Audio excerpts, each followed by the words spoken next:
नाक के पास पिंपल फोड़ना जानलेवा क्यों हो सकता है, ये जानिए सेहत के पहले सेगमेंट में। जेल नेल पॉलिश लगाने से कैंसर का खतरा क्यों है, ये जानेंगे सेहत के दूसरे सेगमेंट में। क्या कैंसर होने से 3 महीने पहले वो चीजें खाने का मन करने लगता है जो पहले पसंद नहीं थी, ये जानिए सेहत के आखिरी सेगमेंट में।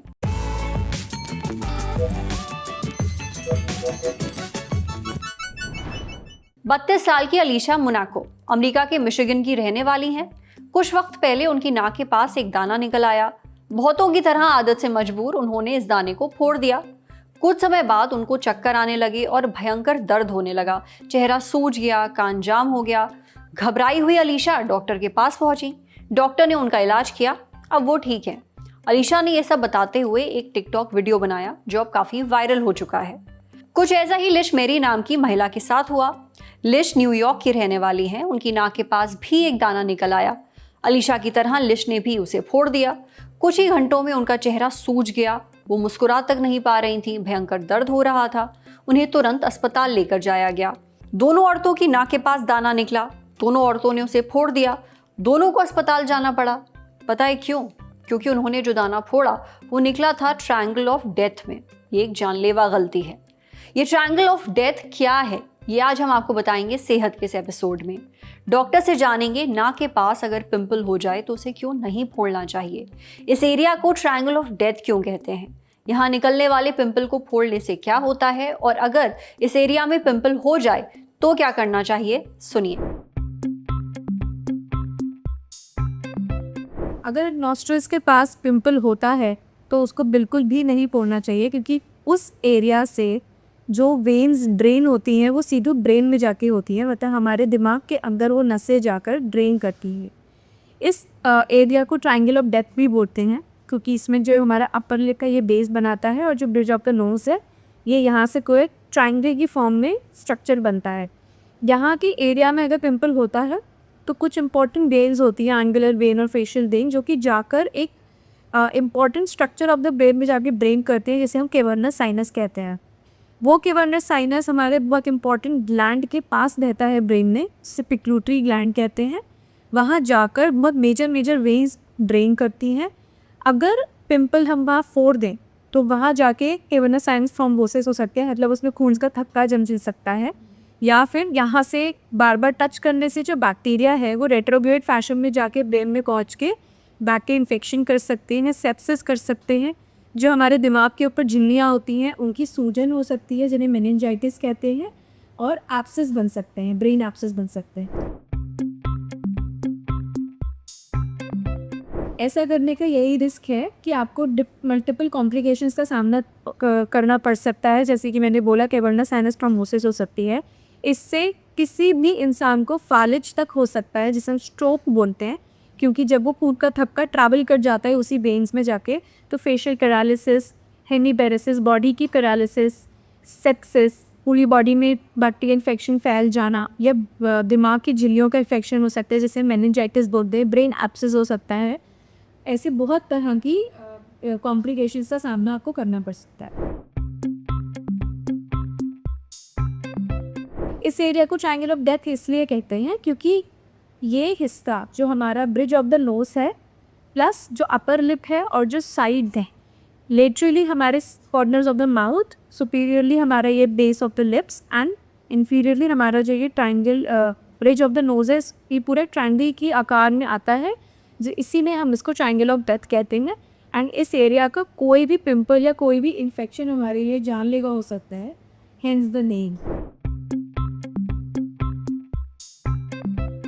अगर इस एरिया में पिंपल हो जाए तो सबसे पहले बेंजोइल पेरोक्साइड या सैलिसिलिक एसिड कंटेनिंग ऑइंटमेंट्स या क्रीम्स आप लगा सकते हैं इन्फेक्शन को प्रिवेंट करने के लिए।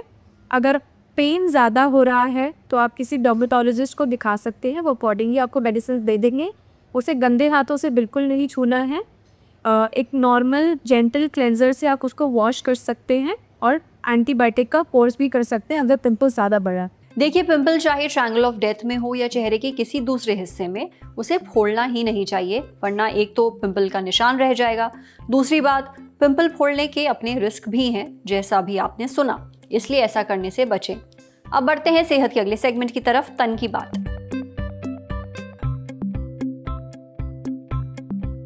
1 सितंबर 2025 से यूरोपियन यूनियन ने उन सभी कॉस्मेटिक प्रोडक्ट्स पर बैन लगा दिया है जिनमें टीपीओ होता है। टीपीओ यानी tri methyl benzoyl diphenyl phosphine oxide. ज्यादातर ये टीपीओ जेल नेल पॉलिश में पाया जाता है। बाजार में अलग अलग तरह की नेल पॉलिश बिकती हैं, मैट, ग्लिटर वगैरह वगैरह। अब एक आती है जेल नेल पॉलिश। इन्हें लगाने के बाद यूवी या एलईडी लाइट के नीचे सुखाया जाता है। इस वजह से ये जल्दी नहीं छूटती, चमक रहती है नेल पॉलिश में। कई नेल सैलून्स में इन्हीं जेल नेल पॉलिश का इस्तेमाल होता है, मगर इन जेल नेल पॉलिश में एक खास केमिकल डाला जाता है, वो है टीपीओ। ये जेल नेल पॉलिश को यूवी लाइट के नीचे तेजी से सुखाने में मदद करता है। इससे पॉलिश बहुत अच्छे से नाखूनों पर चिपक जाती है और जल्दी उखड़ती नहीं। ये पॉलिश को चमकदार और ग्लॉसी लुक भी देता है। यूरोपियन यूनियन ने टीपीओ को सीएमआर कैटेगरी 1B में डाला है। पहले सीएमआर का मतलब समझाते हैं, फिर कैटेगरी 1B का। सीएमआर का मतलब है कार्सिनोजेनिक, म्यूटाजेनिक, रेप्रोटॉक्सिक। कार्सिनोजेनिक यानी कैंसर फैलाने वाला, म्यूटाजेनिक यानी डीएनए में बदलाव करने वाला और रेप्रोटॉक्सिक यानी रिप्रोडक्टिव सिस्टम को नुकसान पहुंचाने वाला, प्रेगनेंसी में मुश्किलें पैदा करने वाला। वहीं कैटेगरी 1B का मतलब है कि जानवरों पर हुए टेस्ट में टीपीओ हानिकारक पाया गया है। ये इंसानों के लिए भी घातक हो सकता है। इसलिए टीपीओ वाले हर कॉस्मेटिक प्रोडक्ट को यूरोपियन यूनियन ने बैन कर दिया है।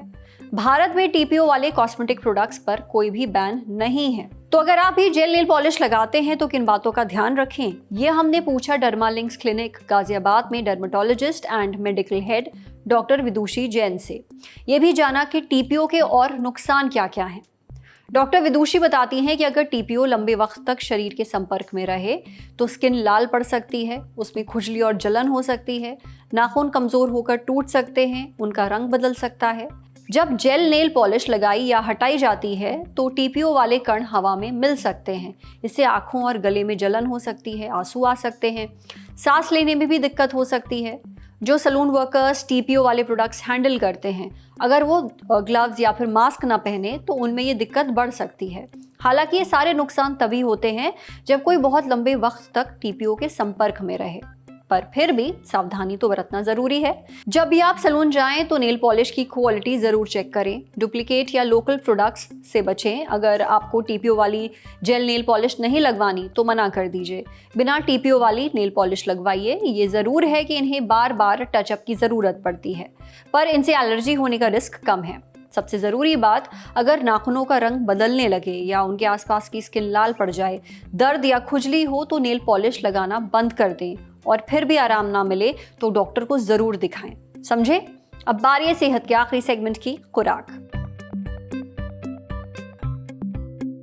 सोशल मीडिया पर आए दिन कुछ ना कुछ वायरल होता रहता है, लेकिन जब ये वायरल कंटेंट सेहत से जुड़ा होता है तो हम बन जाते हैं CID। पता लगाते हैं कि आखिर इसमें दूध कितना है और पानी कितना। रील स्क्रॉल करते हुए ऐसा ही एक वीडियो हमारे सामने आया।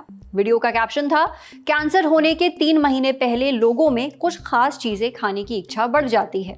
अगर इन क्रेविंग्स पर वक्त रहते ध्यान दिया जाए तो कैंसर होने से बचाया जा सकता है। वीडियो में और भी कई दावे किए गए थे, शॉर्ट में बताते हैं। पहला दावा, कैंसर का पता चलने से 2-3 महीने पहले व्यक्ति को कुछ खास चीज़ें खाने की बहुत ज़्यादा क्रेविंग्स होने लगती हैं। ये वो चीज़ें हैं जो उसे पहले पसंद नहीं थी, बस अचानक इन्हें खाने का मन करने लगता है। ये कैंसर के डॉक्टर्स ने नोटिस किया है। दूसरा दावा एक डॉक्टर के इंटरव्यू के हवाले से है। इंटरव्यू का जिक्र नहीं है, डॉक्टर का जिक्र नहीं है। कहा गया, जिन मरीजों के पाचन तंत्र में ट्यूमर होता है उन्हें कैंसर डायग्नोस होने के कुछ महीने पहले मीठी चीज़ें खाने की क्रेविंग होने लगती है, इतनी ज़्यादा कि वो किलो भर आइसक्रीम खा जाते हैं। वजह, क्योंकि ट्यूमर के सेल्स ग्लूकोज जल्दी अब्जॉर्ब करते हैं, इसलिए दिमाग मीठा खाने का सिग्नल भेजता रहता है। तीसरा दावा, कुछ कंडीशंस में नमकीन खाने की भी क्रेविंग्स होती हैं। एक महिला जिसे किडनी और अड्रेनल ग्लैंड से जुड़ी दिक्कतें थीं, वो अचार का मसालेदार पानी पी जाती थी। डॉक्टर्स ने बताया कि ऐसा इलेक्ट्रोलाइट्स यानी मिनरल्स के असंतुलन की वजह से हो रहा था। चौथा दावा कुछ रेयर केसेस से जुड़ा है। एक आदमी ने बताया कि कैंसर डायग्नोस होने से 3 महीने पहले उसने कच्चा मीट खाना शुरू कर दिया, जबकि उसे पहले से घिन आती थी। एक और व्यक्ति को दूध से बनी चीजें अचानक पसंद आने लगी। पांचवा दावा, कैंसर के डॉक्टर्स के मुताबिक 80% मामलों में भूख में अचानक बदलाव होने वाली किसी बीमारी से जुड़ा होता है, लेकिन लोग इन बदलावों को नजरअंदाज कर देते हैं। क्योंकि उन्हें लगता है कि बीमारी अचानक शुरू होती है, जबकि ऐसा नहीं है। शरीर पहले मैसेज भेजता है, लेकिन हम इस मैसेज को बिना खोले ही डिलीट कर देते हैं। अब कैंसर और फूड क्रेविंग्स का कनेक्शन बिठाने वाले ये सारे दावे कितने सच हैं, ये हमने पूछा आर्टेमिस हॉस्पिटल में सर्जिकल ऑन्कोलॉजी के senior consultant doctor Deepak Jha से। डॉक्टर दीपक कहते हैं कि ऐसे दावे सिर्फ पोस्ट को वायरल बनाने के लिए किए जाते हैं। पूरे पोस्ट में किसी भी कैंसर के डॉक्टर का नाम नहीं लिया गया है। ऐसा कोई वैज्ञानिक सबूत नहीं है जो कहता हो कि कैंसर होने पर कुछ खास चीज़ें खाने की इच्छा बढ़ जाती है। क्रेविंग्स और कैंसर का कोई सीधा संबंध नहीं है। अगर किसी के साथ ऐसा हुआ तो ये बहुत ही रेयर है या सिर्फ एक इत्तेफाक। ये ज़रूर है कि अनहेल्दी चीज़ें खाने से कैंसर और दूसरी बीमारियां होने का चांस बढ़ जाता है। इसलिए बैलेंस्ड डाइट लेना और रोज़ एक्सरसाइज करना ज़रूरी है ताकि शरीर हेल्दी रहे और बीमारियों का रिस्क घटे। तो समझे आप, सोशल मीडिया पर कुछ भी शेयर करने या उसे सही मानने से पहले फैक्ट चेक करना बहुत ज़रूरी है, खासकर तब जब बात सेहत की हो। तो आज सेहत पर इतना ही। अगर आप एक डॉक्टर हैं, हमसे कुछ शेयर करना चाहते हैं, तो जो ईमेल आईडी इस वक्त आपको अपनी स्क्रीन पर दिख रही है उस पर हमें एक मेल भेज दीजिए। शुक्रिया।